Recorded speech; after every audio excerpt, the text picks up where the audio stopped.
Y'all know whenever it's getting serious, I gotta bring out that Yippee chain attack shirt, you know what I'm saying? So y'all just thought all those polls I was doing about the Xenoblade Antagonist were just for nothing, huh? Y'all thought I was just giving some content because I didn't get enough big projects out in time and I was just filling the gap, didn't you? Well, if you did, you'd be partially right. But also because I was genuinely curious and I wanted to lead up to this video. And just like with the other ranking videos and tier lists I've done, I made this entire template that you see right here all myself. All these icons I made. The link to this is going to be in the description, so feel free to do some of them yourself and tweet them to me at metamt_. That's METAMT_. So ranking every antagonist and villain in Xenoblade Chronicles. Well, every in quotations, because some of the more minor ones in certain side quests I didn't include. Alex from Xenoblade X, or Mui in Xenoblade 2, and also I didn't include ones that were being controlled like Gato from Xenoblade 1 or Niall from Future Redeemed. So if you like this premise, then go ahead and subscribe to the channel and check out some of my other tier lists that I've done after this video. I've done some for Kingdom Hearts, Persona, and some other ones for Xenoblade, and I'm going to be doing plenty more in the future. And just like before, as I talk about more of these characters, things are going to shift around. And as you can see here, I have my great spinning wheel of metal face. Everybody that I've included on the list here, all the ones that I deem viable and good enough to be there. Now, you might be wondering, Meta, wait a minute. You have every single member of Moebius here, when we know some are certainly better than others. So why'd you include all of them if some of the other ones from Xenoblade X or 1 and 2 aren't here? Well, one, because I think Moebius as a group is a really strong group in general, but also, even though some of these Moebius are weaker than others, I think it'd also be pretty funny to include every single Moebius. So I'm doing it. You're welcome. This I can work with. Let's see who we get in the first real spin. Make it a good one. Who we getting? Let me guess. It's not gonna be a Moebius. It's going to be Goetia, Xenoblade X. It's Moebius. It's K. Moebius K. What a fun one to start on, huh? A very fun Moebius, actually. He was like the first real Moebius fight that we had, because we did fight the D&J interlink in chapter 1. K was the first real Moebius we took down, and K's arrival, first of all, pissing off Boliaris, and Ethel trying her hardest to keep up appearances for him, being all bougie about the dirt and the cleanliness of the dirt ring colony. K was definitely a lot of fun and enjoyable. He was also very sinister and blunt and serious, tracking us all the way down through the Moebius iris, through the whole entire valley in that desert area, showing up onto the field, smoking Ethel one time with some lightning just in his line, saying, "I'm the big bad boss." Boo. That was funny. That was very funny. And then his actual transformation and his Moebius ability, stealing the life from the flame clogs and forcing more people to put more of their life essence in, then lands in Senna, and then Uni and Tyon getting their interlink forms, and Noah unsheathing Lucky 7 from the Sword of Warrior for the first time. And man, the first time we get to hear the Moebius interlink section of the song, or rather the second phase of the Moebius battle theme. There's a whole lot of really strong points for K, story and going forward, and it was a very nice stepping stone. It was a very strong introduction to what Moebius is truly capable of. So for now, part of me wants to put him in A, but I don't think I can justifiably put him in A. So I think he might just stay at the top of B tier. Man, what a way to do chapter 2, huh? And he's one of the only of Moebius that we actually see their face. But K, I think you deserve being right here. Top of B for now. All right, K, time to remove you from the list. Bada boom. Spin it again. Who do we have next? Hey, I'm gonna try this again. I'm guessing Xenoblade 1, Umea. Gort from Torna, the man that did away with Laura's mother, I believe it was. Gort, he's in a very weird place for me. I understood the purpose of him in the story, but it felt like the storyline with him and Laura's, I can't even say rivalry, relationship as enemies, wasn't strong enough for everything else Torna had. You know what I'm saying? Torna was a very strong and emotional and impactful story. We got to learn a whole lot about Jin, a whole lot about Mikhail, and got a new character in Milton, a whole lot more about the Emperor and Bridget and Mithra and Adam, and of course Laura. But it feels like even with how much you got from Laura in the main storyline, the storyline with Gort always felt so backwater, especially for how much purpose it had for Laura's origin, you know? And honestly, it felt like that last sequence when he got fused with a blade kind of was too much. Not that it was too much in the concept, but too much, and I felt like this storyline should be done already. He wasn't the worst, and he's not, I can't say he's whack, but I feel like he definitely could have had more potency, but there was also so much more Torna had to offer. Does that justify his quality? No. So he's still gonna be right up my head. I don't think I could put him in D, because there's some other ones that I already have an idea is gonna be in D. I'm not gonna say it, but yeah, Gord, you probably won't be top of C, but I'll leave you here because there's no one else here and I can't move you down the line. So yeah, Gord, get about.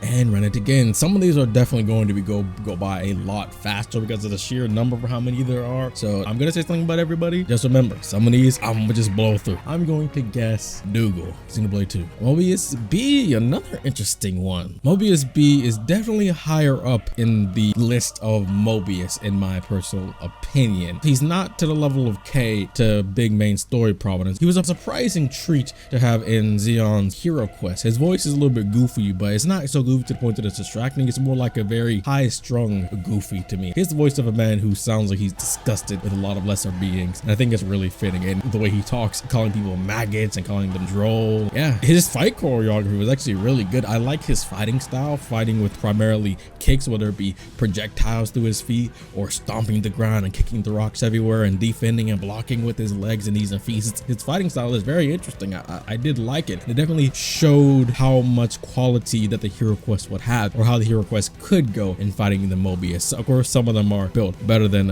others, but you know, B, I have some respect for you. I wanted to put you in B. I mean, I think that'd be very fitting. One thing about me, I'll let you guys know right now. Time is not an indicator of quality, because how much time a character is on screen doesn't necessarily mean they're going to be a great, fantastic character if they have a lot. And a character can also not develop at all, but still be a fantastic, well-written character. It's about their impact on others, what they deliver to the game itself, the game's narrative, what they give to the viewers or players, especially if they're a character that doesn't really need to change. Like the example I always use is Uncle Iroh from Avatar: The Last Airbender. He's not really a character that changes or develops a whole lot throughout the course of the show. You do find some history, how he was a little bit different, but you don't experience a lot of his development. But his richness and quality comes from the lessons he teaches Zuko, the lessons he teaches the viewers, his skills in firebending, the true nature of firebending, how he helps Zuko grow and become a great, stronger person, and how he helps even Aang and Sokka and Toph along the way as well, especially going towards Sultan's Comet and building up this secret organization in the Order of the White Lotus.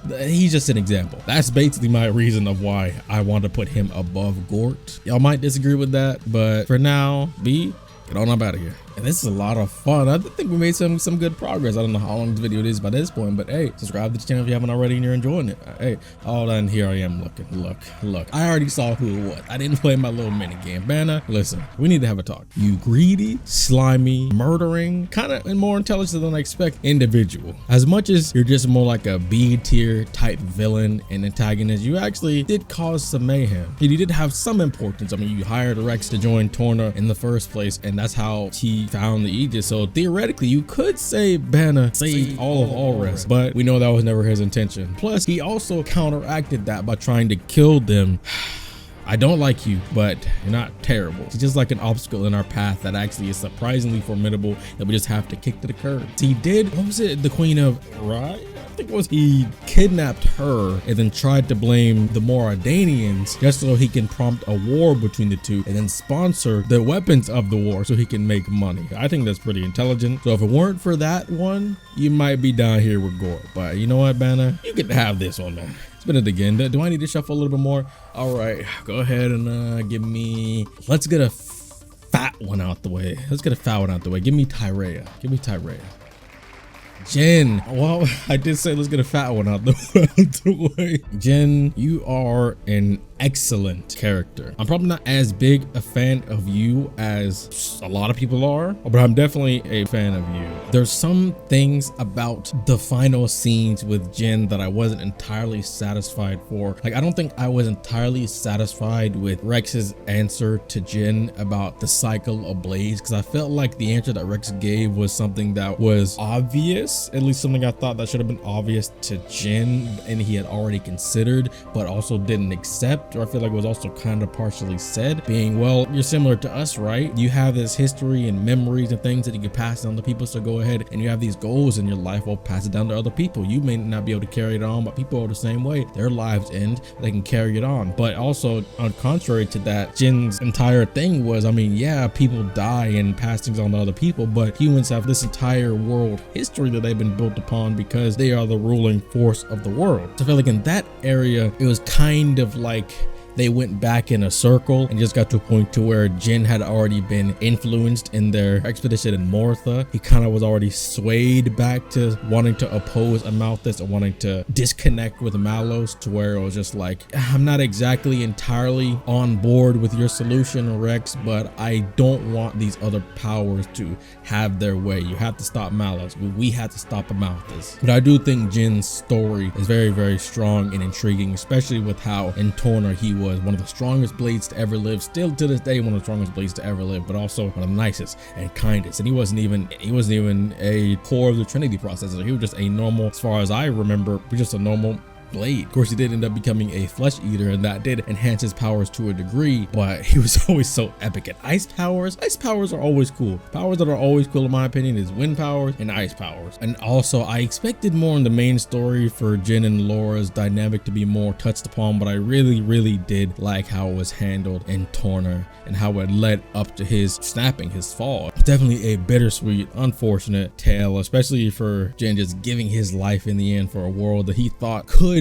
afford to hold his ambitions. The world was on a limited timetable. He did not have time to usher in his opinion and view of the world because of how limited it was. They needed to save the world first before anything else. Even Amalthus knew that, but Amalthus also sacrificed everything, and even his own morals and beings. But we'll get to him. But Jin, you are definitely going to go right up here, my boy. I may end up moving you up to S. You may end up being around maybe the bottom of S tier, but for right now, top of A tier I think is plenty fitting for you. Anyway, Jin, get about. Let's roll it again. And I know I said to get the big one out of the way, but I feel like another big one is incoming. Now, with that being said, I'm gonna say the opposite. I'm gonna guess Goetia again. Oh, really? Another interesting one. We're getting so many fun Moebius to do. ONP, I really appreciated probably more than most people. I feel like their dynamic was really fun, but they also felt like they presented a very clear threat to the group as well, being the first interlink. Well, not the first Moebius interlink that we see, but the first confirmation that Moebius can interlink. But oh, definitely a fun, interesting Moebius. That nasally voice is hilarious. His design is actually very cool. I would have loved to see what he looked like underneath the helmet, but oh, the entire plan that they had for Ethon Kemravi was very interesting. I'm gonna put you higher than Banner simply because I like you more. It's about like and what I truly think is better to get about. Let's just get in. Let's just get in out the way. Alvis, I got some words for you, my boy. Now you might wonder, why is Alvis here? Well, at the end of the day, he's still one of Xan's Trinity of followers. He still had to fight his Telethia. He was a double agent, of course, but he still was a force that we had to fight because he still helped set up the entire ending in the first place with Dixon and Lorothea. They were colluding in the entire time, so he did set us up and he did cause us a lot of problems in the first place, but he also gave us the solution. As character yourself, you were very intriguing and I really liked your design. Definitely how they amped it up for in definitive edition was really cool. Your voice actor is excellent. He provides a skill and an elegance, but also fearfulness. He almost has what Teach has, but times 10. You might be wondering, why do you have both Alvis and Alpha? Well, they're different characters. He has no memory of the Xenoblade 1 times here. So Alvis, I'm gonna go ahead and throw you up there. And so many bad things happen because of you helping Dixon and Lorothea and Zanza. So you were loyal, but basically what you only thought to be the right course of action. Moving on, Alvis, and spin it again. Let's get some quick ones out of the way because I've been talking a lot. Let's go ahead and get Rattleless or Stana or Rise out the way. Hey, let's go Rattleless. Now Rattleless, I got some words for you, my boy. You are extremely corrupt and caused so many problems in that time period. You seem like a more mellow guy, but no. Do I even need to talk about you a lot, my boy? The only real interesting you did was cover up the the destruction of the Titans from Malos with Moradane, and then you also were going to try to blame it all on Amalthus, and the only reason Amalthus found out was because of Stanif. You're staying right here, my boy. So Rattleless, if that's even how you say your name, move.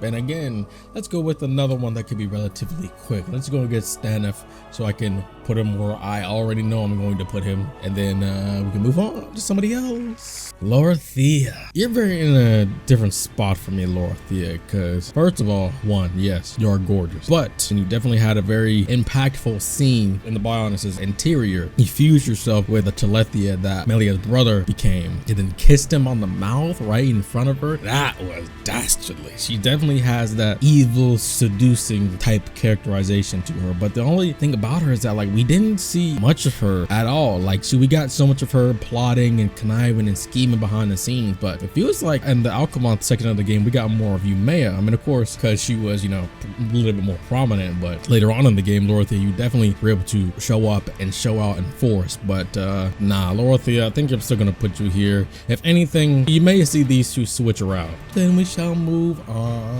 Who is next on the list? I'm going to say, I think it's gonna give me a hard one. I don't even know who this time. Let me just guess. Luxor.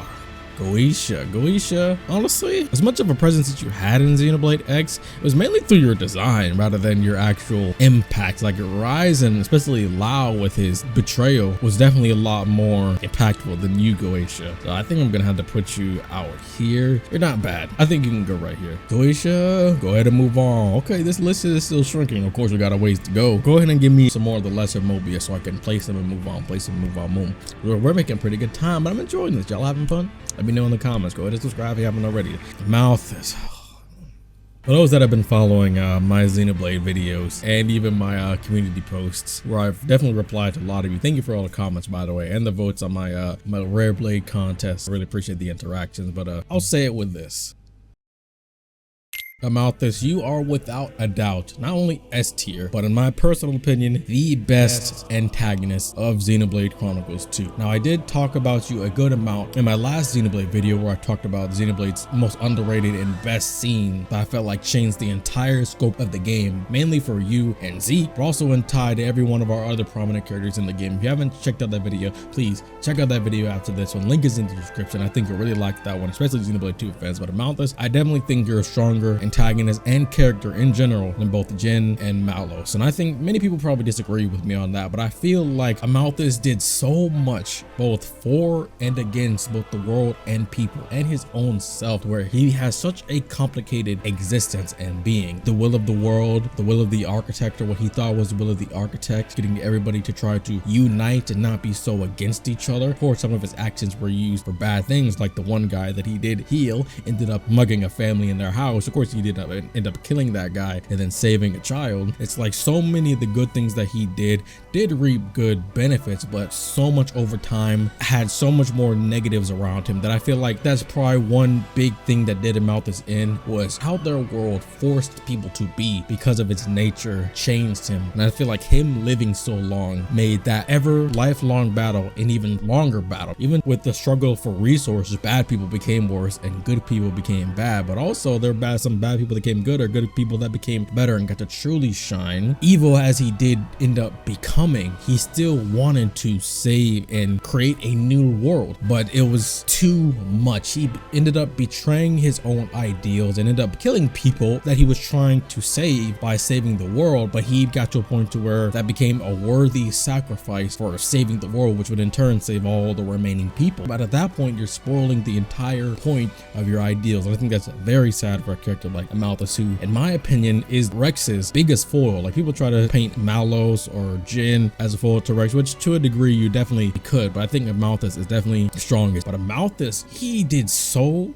much. Like, I don't think people realize how important what he did was. He brought both Numa and Logos to the world itself. That entire legend of the Aegises, he caused those to even begin in the first place. I feel like so many people try to only blame Amalthus for what Malos became, but Malos had his own malice, he had his own evil, and he had his own vision for the world. It was more than willing to cause plenty of destruction and chaos. I said a whole lot more about Amalthus in that video. I talked about your relationship with Zeke was something that I think was really strong, and I was heartbroken that there couldn't have been something more Zeke could have done to really help you after seeing the real you. I'm saying this like I'm talking to him, but that's how much I like his character, man. Oh, so good. About this incredible character. That being said, let's move on. But yeah, let's get back to it. I talked so much about him. Give me somebody simple I could just boom, boom, boom, boom. Get done out of the way. Give me that. And Malos. Oh, I'm gonna get back to you later. I need to give myself a talking break. Zanza, that's what I get.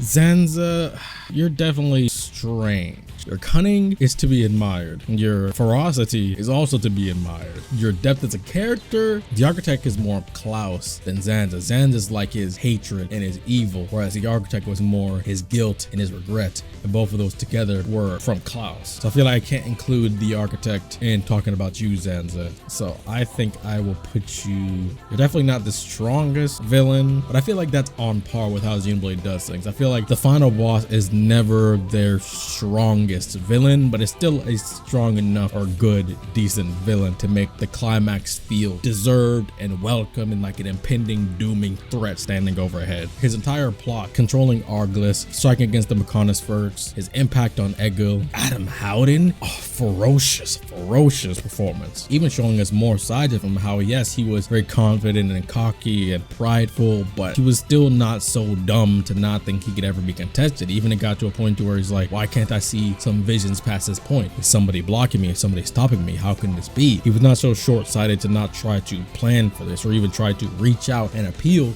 to the Xenoblade 1 cast. Of course, that could also have been in fear of being defeated. That's what makes him a little bit more interesting. You're definitely good. Top of B tier. I think he might be the gatekeeper of B tier. Get on about your business. That's what I get. Let me just get a random Moebius W. Shania. Again, just like with Amalthus, if you kept up with my Xenoblade content, especially some of my polls and how I've talked to a lot of you in my comments, you'll know how I feel about Shania. For those that don't though, let me tell you how I feel about Shania right now. Where is she? Where you at, girl? Yeah. You might be like, how? I could no longer deny it. I got to a point to where I was really going back and forth with like, who is my favorite Xenoblade antagonist? Honestly, I don't think I ever really had one before Shania, but if I was forced to choose a favorite, I probably would have chosen Egil or Tyrea. But this is just about my favorite. I also think Shania is quality enough of a character to appear more than deserving. Let me tell you why. But first, let me call out any clowns out there similar to Amalthus, just because there is more to her story and more tragedy and more unfortunate circumstances in this character's life. Them showcasing their heartbreaking and depressing reasons of how they ended up coming to a point to where they could not hold up to their good selves anymore is not an excuse that the game is trying to give them. It's not trying to justify bad or heinous actions that they end up committing. It is just how they ended up where they are. Through Senna's side story, you get a whole lot more development and showcasing of Shania's origin through her terrible home life. Her city life was good, but her terrible home life really messed things up for her. None of that's trying to say, hey, all these bad and terrible things she did, it's okay now because she had a terrible life, so now it makes sense why she did what she did. It's not to justify it, just an explanation. And yes, at the end of the day, the actions that she caused, she would have to pay for, and she did pay for in the end. That's just how it goes. I don't think it really makes sense to continuously hate her when she has really similar circumstances and unfortunate aspects to her, just like Amalthus does, especially just like Jin does. But to love Jin, but then scorn Shania just seems really weird to me. The reason I love Shania because she's one of those characters that is just so close to being an amazing hero story.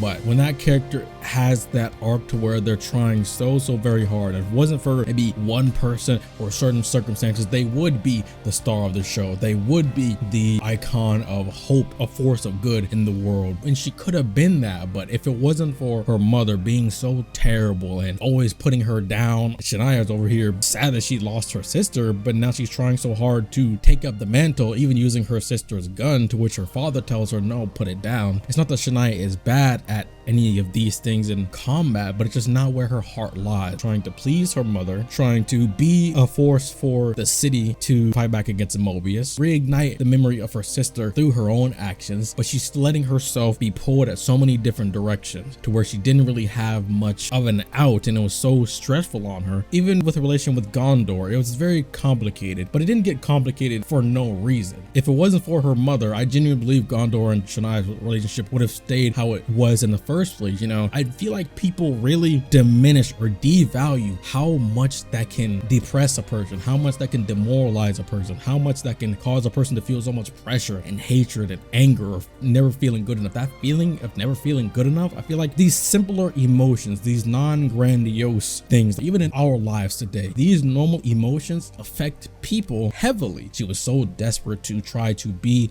in a position or be amongst people that would really value her actions, and Moebius took that, dangled it right in front of her, and she latched onto it. It's so good. She really reminds me of Azula from Avatar: The Last Airbender again, and that's probably also why I like Shania so much, because I love Azula too. Those characters that are so close that could be a force of good, but somebody manipulating them. One thing about Shania too is that she's really so much like In as well. Again, I'll say it again, I don't see how you can love In but scorn Shania when they're really the same. Both of them big powers for good, but something happens and you end up getting to a point to where you're forced to make a decision, but because of what you want so dearly and what you've been fighting for all your life is on the line. All you want is that one thing, and you're willing to betray all that you've done so far for it. For In, it was to save him. He had to go and wipe off the city people. For Shania, she had to betray the city as well. It's not like either of them never realized that what they were doing wasn't good. That's why they both became so manic and frantic and anxious as they were getting pressured and losing these fights. They were losing their minds because they knew that what they were doing was wrong, but they spent so long and had more than enough accomplishments and wins to where they're point, yeah, this was right,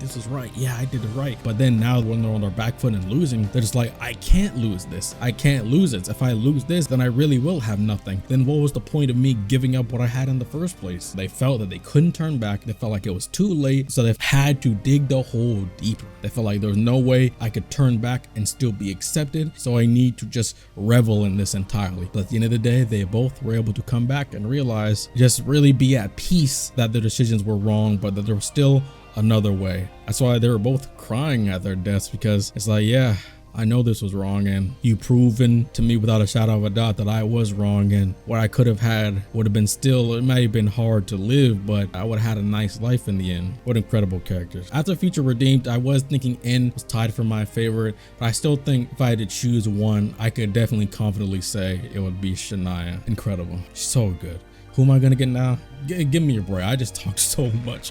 Digson, I really liked how you were basically the closest thing Shulk ever had to a father. I really liked your character overall. They definitely made it too obvious that you were up to something more. We knew he was suspicious for most of the game, but to this degree, no. I really did like that final battle, that final bout between the Xenoblade 1 cast and Digson of the Trinity. Do I like you more than Zanza? I could definitely put you above Zanza for sure. I'm surprised that we haven't gotten more Moebius. I've been getting such high potent draws. Like, this is ridiculous. Never mind. Moebius G, listen, I remember most of where these guys are from pretty well. But I'm pretty sure you're from Cheech's Hero Quest, in which case you were whack. You were whack. No, I will not elaborate. No, I will not be taking any questions. Malos, well, we've come back around. Malos, I talked about you in part 2 Jin and Amalthus's spiels, so refer to those if you want me to hear some more of my takes on Malos. I definitely feel like you're definitely the weakest of the Xenoblade 2 antagonists. I honestly definitely don't hold you to as high of a standard as maybe other people would, but I definitely think you're a strong antagonist and more than worthy to be as recurring as you were throughout the entire game. Being one of the cores of the Trinity processor, I really would have liked to see Numa and Logo show up in Future Redeemed, but of course we didn't get that. Your cunning is very intriguing. It's like you're always so willing to help Jin. It felt like you were using him, but it's like you cared about him, but at the same time it's like you always knew where he was going. You always knew that Jin wasn't really about what you wanted to do, which is why when Jin was going to stay behind to confront Rex, he hugged him and just whispered something in his ear and just left. He knew all along that Jin was not meant for the life that he had. That's why even when he saved them from the depths, he still stuck by him because they still were able to have affinity in their actions for the world. He knew Jin really didn't want the destruction of the world because Malos wanted the destruction of the world, but Malos had his own hatred and disdain for the world that was extreme, that definitely polluted Amalthus, but he was also polluted by Amalthus. It's really hard to go more in depth because Amalthus's extreme desires and pain and anguish and wanting to change, because he also felt like he could have nothing but this destruction and this hunger for the end of the world, feels more reminiscent of Shania and En, but also he didn't have that trait that Shania and En had about really doing enough to say you tried. It's kind of like the spiel that Noah gave En. Remember when Noah in chapter 6 told En, you never tried, you're just a coward? I mean, first of all, it was a dope line. The whole line of you never tried, you're just a coward, I think was too harsh, because I think to say En never tried is wrong, which is why I feel like that also was part of the reason why they were a bit easier with En in chapter 7, trying to reach to his heart. But I feel like Malos didn't try to level as Amalthus or Jin or Shania or En, but he did have that desire to be something more than destruction. I feel like that definitely made him deeper. Me personally, it also lacked heartfelt connection, like a belief in that he really wanted it. You know what I'm saying? So for now, I think I may move you up to bottom of A depending on how things go, but for now you're definitely going to be B gatekeeper. So now I'll put you here. You're going to be A gatekeeper. I've gotten through so many of the good ones, bro. So that should means a lot of the rest of these should be relatively simple. Don't get it twisted. Still gonna have a lot to say. Dougal, okay, you are pathetic. I'm not even gonna try to sugarcoat this. No, you might be worse than G. To be honest with you, actually, that might be pretty harsh. That might be OD. Dougal, that's it. Close my eyes again. I think I will get, let's try Moebius W.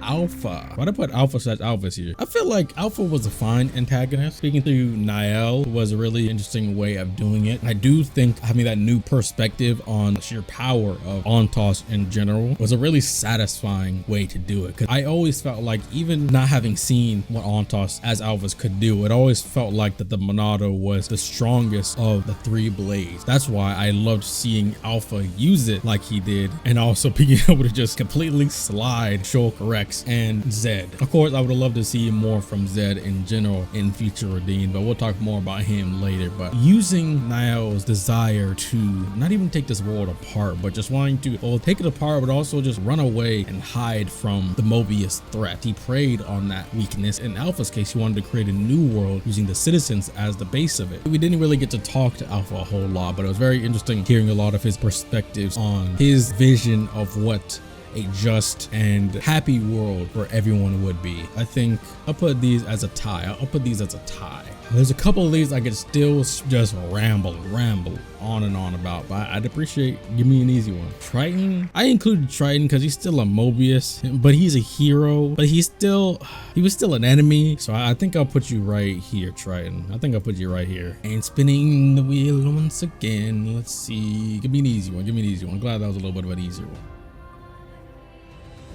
Not peeking. Mikhail is also in a weird place. I did like him having more of a backstory in Torna. I liked how his character was resolved in the end through his death, the sacrifice that he made. No, you're definitely a better.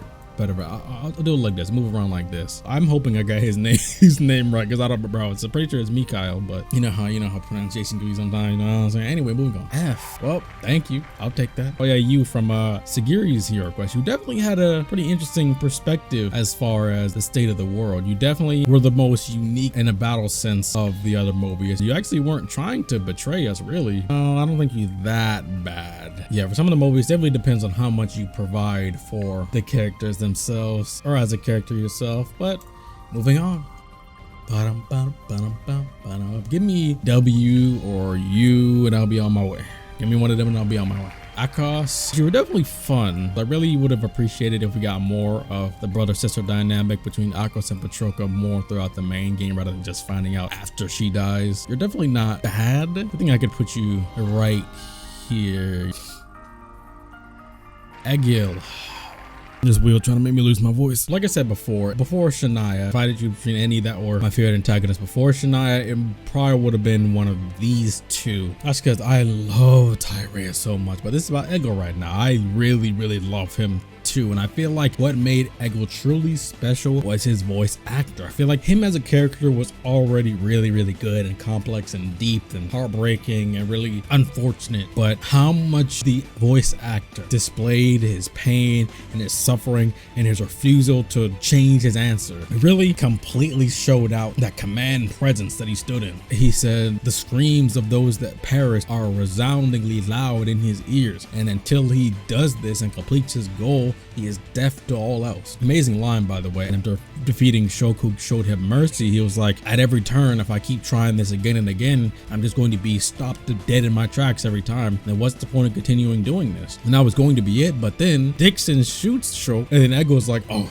I knew it. I was right all along, which to a degree, Egil kind of was. But with Zanza's entire point finally being reached, it was just sad how he was finally fighting for them, but he was fighting a losing battle because he could not do this against his mortal enemy. But he still had a big smile on his face as he was dying, because it's just like, yeah, I know I'm doing the right thing. I'm fighting this battle, but now even though I know I can't win, I knew I was right. So of course I may have went about it the bad way, but I'm happy to be able to do everything I can to get my sister and the saviors of the world out of here while I die. Top of A, all right. Here maybe I'll have to see. I might move you up. I want to move you up, but for right now you're probably going to be the A gatekeeper. Egil, go on about your business. You are gone. Go ahead and give me someone like V. I actually have some interesting things to say about Moebius V. Now with that being said, it's probably gonna give me someone like W or U. M, okay. M's definitely a really good character. She played her role extremely well. It's pretty depressing the position she was in, because she, time and time again, she pretty much was bar for bar with N and the entirety of their lives, but then N made a choice for both of them that she never would have agreed to and she never would have liked, so she lived a life of suffering for a very long time. But at the same time, she really did try to make any bets she could, make any ways to get people out of this cursed world any way she could. Like for example, in the flashback with Chris in Noah's side story in chapter 7, get the flashback to 1,000 years ago where Moebius V is trying to kill someone off in their 10th term so they can get back into the cycle, but then Chris is trying to be like, no, give him his proper homecoming. He's made it to his 10th term, and V is like, no, I can't do that. And then M shows up and is like, V, let it go. Shouldn't they be given their proper departure? And V is like, but they're not going to be in the cycle anymore. We need that. And M's like, Zed said so. And V's just like, are you lying? M did a very good covert ops job over at minimum 1,000 years. That's when that flashback was, even to the point of being able to be so good at it that she was able to dupe N by switching bodies with our Mio and them playing that role for a good month. The entire month they were imprisoned, where N didn't even notice anything different about M. And so I really think her intelligence, her cunning, the depth of her character and their dynamic and relationship in general, I gotta give you a lot of props. I think I'll give you right there, right in A tier. Very deserving in my opinion. W, you're weird, but you're a very interesting weird. We're gonna go right there. Come on, give me the next one. H. Oh, we're finally cracking more of these Moebius out here. Which one were you, H? Oh, you were the Medusa one. You were definitely different. The alliance with Y was very interesting, but you were a lot more disappointing than I thought you were. Definitely put you above W. I feel like I could maybe move H up to the bottom of C, but not yet. I don't think I can justify that yet. Lao. Okay, so Lao's in a very interesting position as well. Lao, starting off as a party member, was good, but it gets to a point in the game to where he betrays the group. You can't contact him. He's no longer in your party. He goes on this like solo hidden revenge mission by joining the enemy, and it gets to a point to where he backstabs Luxor, literally. I mean, I guess you could say he was definitely a double agent because he was a spy for the Ganglion, but he did always despise Blade for not helping his wife and daughter get on board the White Whale to save their lives. So that's kind of what gave him a little bit of disdain for his position. That is viable, but at the same time, he still refuses to really see the depth of the actions he's done until you beat him into it after beating him with Elma, and then he eventually sees all of that and he kind of goes away until where he literally backstabs Luxor, but then they end up fusing together into this very grotesque being. Bilal, you're definitely not a bad character at all. I think I could put you around here. I think you're definitely deserving to be around here. Nice to get a Xenoblade X rep up here. L, perfect. You have literally nothing. Your name is L. You absolutely right. What else we got? What else we got? If we could do V, I talked more about V as well, but let me see. Irma. Definitely feel like Irma could have gotten some more. In Fiona's Ascension, we did find more of her belongings, but I kind of wish we got more like some written excerpts from Irma in a diary to get more of her thought process and feelings rather than just her plans as being Moebius in the first place. It was very interesting because it definitely changed the tide of what we thought Hero Quests were going to be. A Moebius that was not like a normal console, to the point where nobody knew who she was at all entirely. The lasting impact you have on their colony was very, very strong. I could probably I'll put you here and I'll move B down to right here. I don't think I can justify anything above this. Actually, no. I think I'll do this. And as we progress, let's see. I'm not really sure how many more big boy ones I have outside of here. E. Go ahead, type E in the comments. I know you want to do it. I think you have less time in talking than G. Honestly, you have something in the main story. You talk to H a little bit. Honestly, you were just there and gone so quick. You have almost less screen time than L. Get about. I'll say I'll take R. I'll take R or V. Okay, just like I thought. V. Now V, I definitely have way more. I'm definitely going to put you instantly. No, you might be like, why are you putting V above these two? But I would say mainly I'm putting V up here because he was one of the Moebius who things he contributes across the scope of the world, and how we get to have more realizations and epiphanies because of this Moebius. Actually a good amount. We get to see V playing with the other colonies. We get to see V in Noah's side story being the one going around killing people before they get to their homecoming so they can be reborn back into the cycle. And we can see him even trying to oppose M in the first place, but he's too scared of Zed to really pressure, like, did you really tell Zed? And we also see V as the cause of Ashira's neck trauma, how each time she gets closer to her 10th term, she gets these neck pains because she's constantly being beheaded by V lifetime after lifetime after lifetime, and she remembers all of these things happening because she has the memories of her past lives. So V is definitely underrated. These two probably more likable, but things he did was probably more interesting.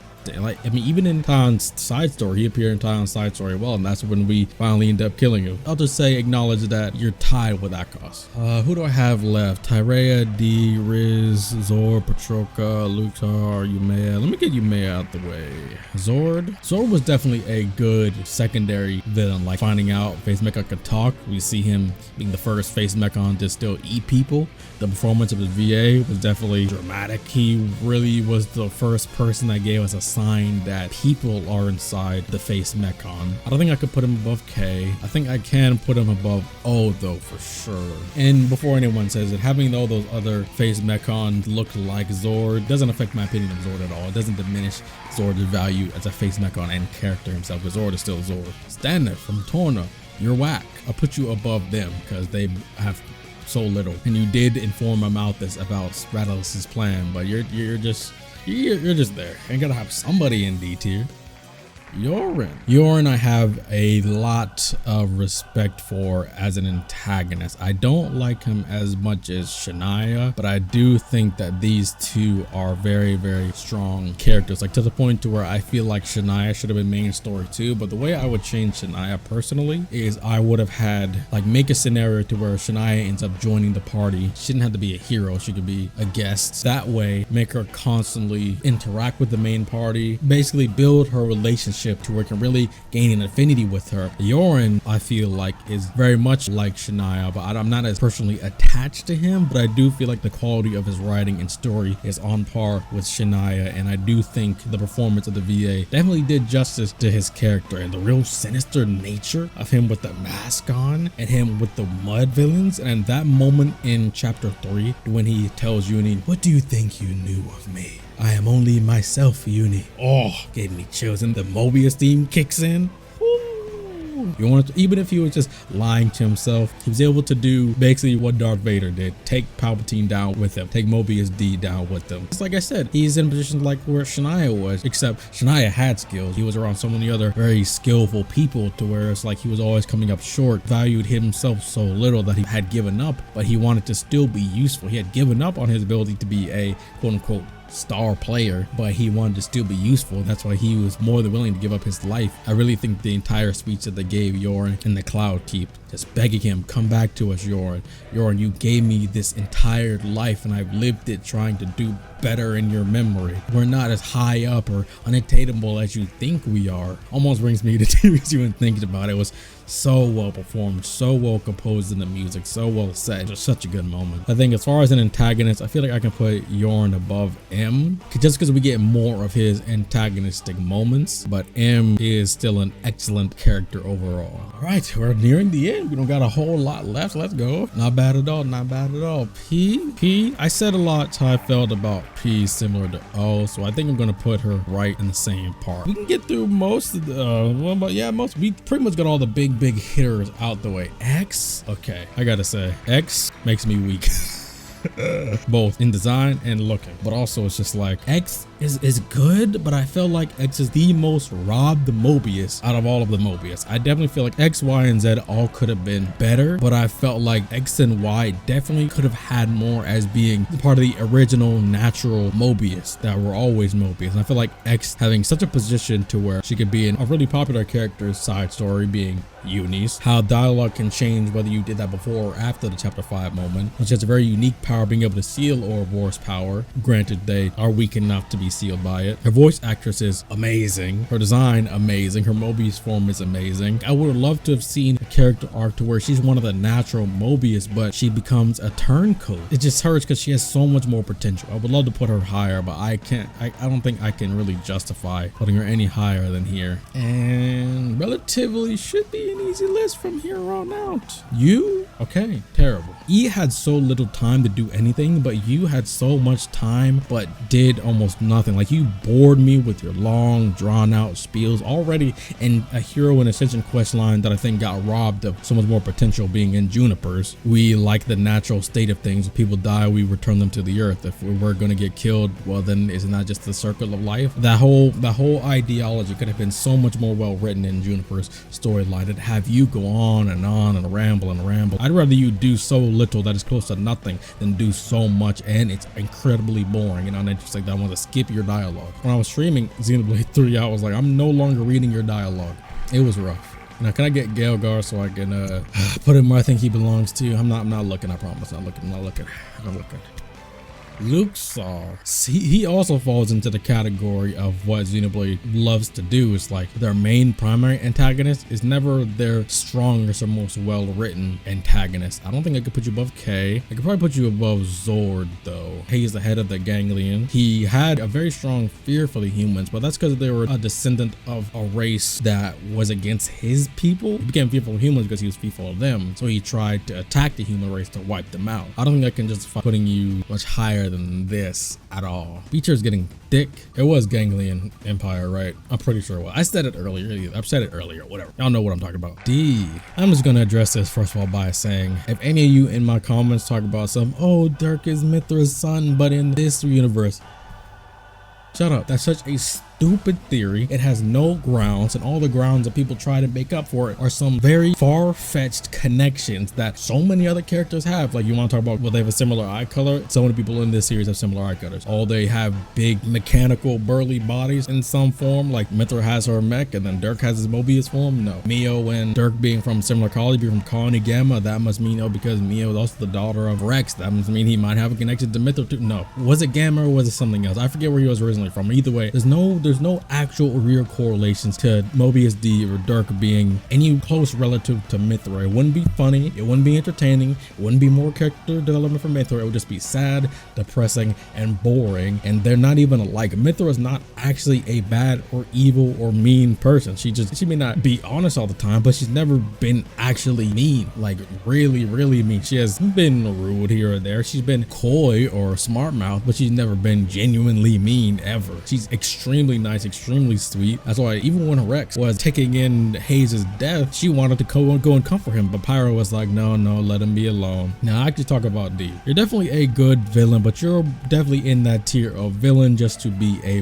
villain because you like carnage and fighting and beheading people. And I do think there are villains that are like that aren't so simple, but are also still quality that can be very good characters. And I think you definitely exemplify that, how your pure bloodlust really makes the characters even get put back and being like, you're just mad, aren't you? No, there's no saving you. There's no I can do better. There's no I can fix him. You have nothing here to save. He likes us. He enjoys it. There's more than just you doing it because it's your job, but that's how you always been. I think I could put you right here. Actually, I think I would still put Lau above you, but you're right above K. So we have R. R's interesting because her rivalry with Ashira was definitely very, very fun and interesting to the point where I really liked it a lot, actually. It actually felt like they were rivals, but one of like a rival situation where one of them actually hates you. So R, I'm gonna keep you right here. Let's see, who else? Chris, I have an extreme appreciation of. You weren't an antagonist for very long, but I do think you're a strong character. And the reason why I put you here, because you're not being controlled. You still did this of your own free will. So you chose to do this and you weren't manipulated, kind of like how people like Gato or Niall were. You still wanted to do this so you can meet Noah again and make sure his drive and will to take this world and Moebius' world out of the picture was sound enough. The entire backstory of how he really felt about Homecomings, his job as an officer, what it did for the world, how he really appreciated the melodies and being able to again have an entire language to that way of speaking was very, very strong. I don't think he's a better character than Miyabi. I do think Miyabi's impact on both the narrative and the story herself and connection through Mia was better, but stronger. But I do think Chris is also very strong. Now much left. Now much 1, 2, 3, 4, 5, 6, 7, 8, 9, 10 left. I don't know who would pick because I wasn't looking. I was tunnel visioning to the right. And why pretty much the same spiel I gave X. But I also don't like you as much as I do X, to be honest with you. And I do think you also lacked some importance than X in the main story, because Y doesn't really start getting involved until post chapter 6 introduction, which X was technically earlier on through manipulating Shania. Now that I think about it, they kind of look alike. Did they use the same model? Did they use her face for X? Give her the cracks and longer eyelashes and the red eye. You know what? I'm not gonna jump down that rabbit hole. I'm gonna jump down that rabbit hole. But yeah, why a moment in the Mio side story where he hugged Miyabi. I know a lot of people reacted like, oh, that's creepy, but me, I was just like, wow, he really loves his creations. And of course, yeah, I don't want him touching on Miyabi like that, but it really more so surprised me on the genuine care he has for his creations, how much it genuinely means to him. Like I was caring. That wasn't just I only care about you to use you. He's like, no, I genuinely care about you because you are special to me, even if it is for evil reasons. It was genuine. I think I keep you right here. I think this is fine. Yep, I already see which one is still there. I see you. Gelgar, listen, my boy. You are pathetic, but not pointless. I didn't see who was upcoming. I had my eyes open, but I didn't see who was coming. I know who it's not. Patroka. I don't really know how to feel about you. Honestly, I feel like we didn't get enough of either of these two for me to really say much outside of them just fulfilling their jobs.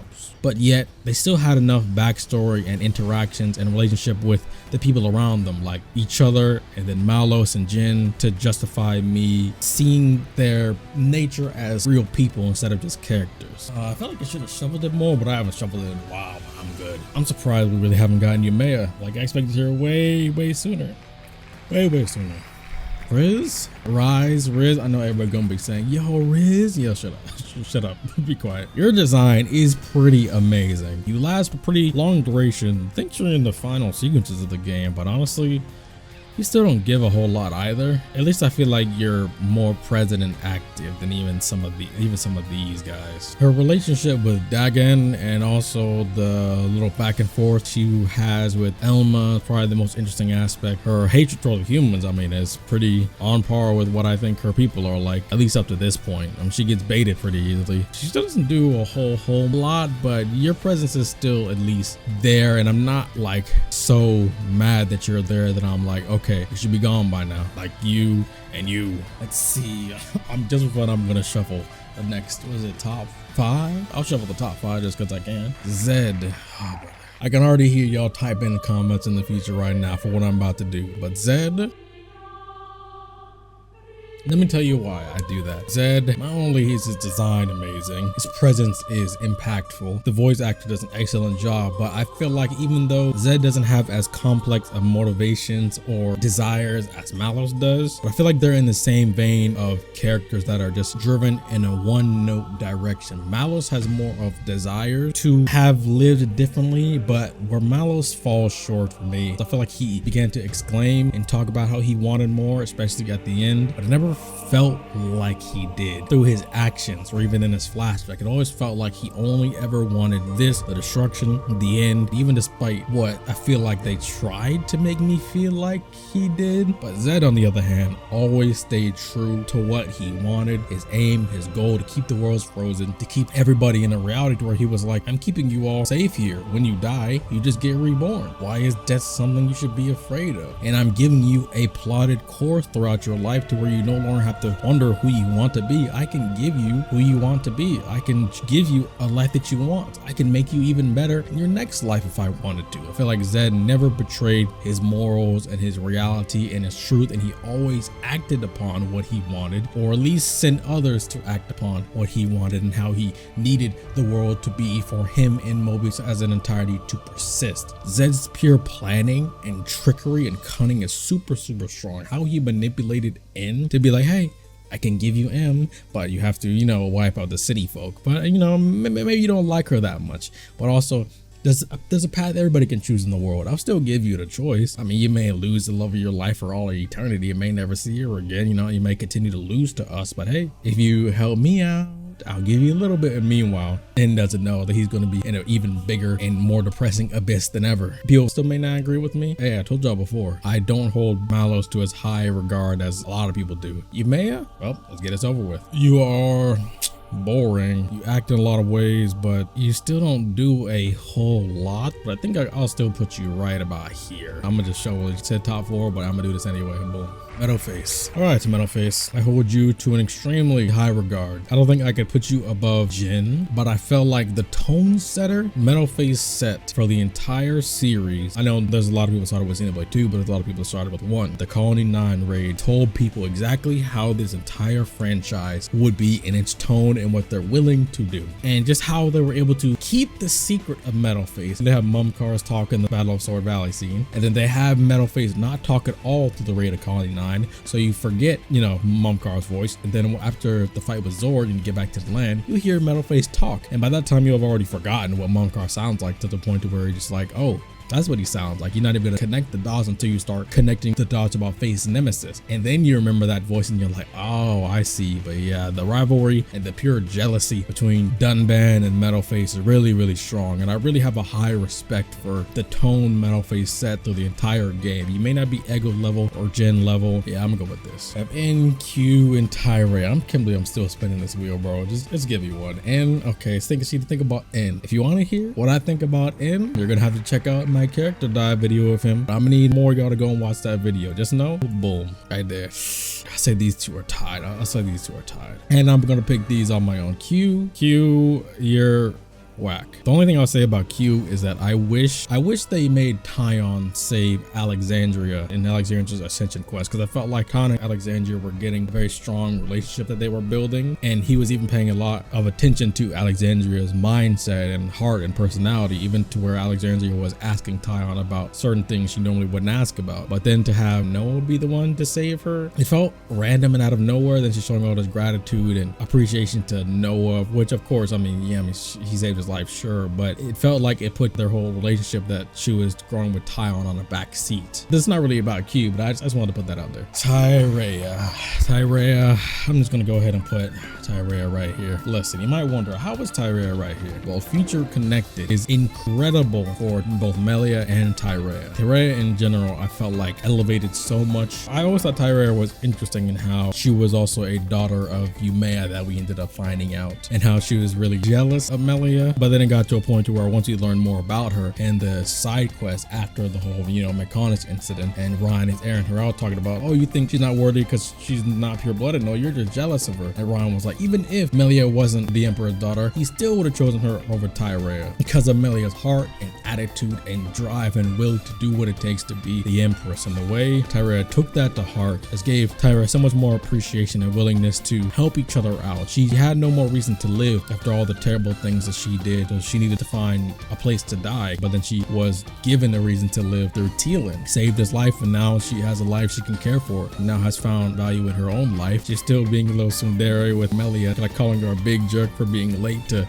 saving her, how she was defending the fortress alone against the different fog beasts, the expressions on her face at the very end in the credits, just nodding to Melia after she was able to defeat the Fog King. And such a very strong relationship and character developed to the point to where it really feels like Tyrea is the character that Shania is when she actually gets that happy ending, and it's so good. And part of me is just like, I would love to put you up here. I might put you up here. I really think I will put you up here. And not to mention, but also the conversations that we have between Tyrea and Melia during their little sweet moments. I forget what they call them, but we're sisters and you were the one that were given this right to by Callian and the Emperor. Now, after all this time, it's like Tyrea was like, no, I want to stay here. I want to stay here, take care of Teal'c. I don't want to be part of that society anymore. I can't be there to rebuild Akamov. But Melia's like, you can do even more with your life if you want to. Bring Teal'c here and you'll have to be part of this world and be by my side as I am the Empress, and you could be the aide if you want to. You dedicated so much of your life listening to orders to press someone in power, then dedicate yourself to me. And Tyrea was like, okay. They really began to become like sisters. So good. You guys may not agree, but I don't care. This is the official final version of ranking every antagonist in the Xenoblade Chronicles series. So let me know what you guys think. I am losing my voice over here. Put hashtag antagonist on your comment if you stayed this far. That's your secret code. So yeah, if you enjoy, hit the subscribe button if you haven't already, because I got a lot more Xenoblade videos like this and other types to come. Check out my other tier list. Hit the bell so you get notified for videos and streams. And yeah, thank y'all for watching, and see you in the next one. This was a lot of fun.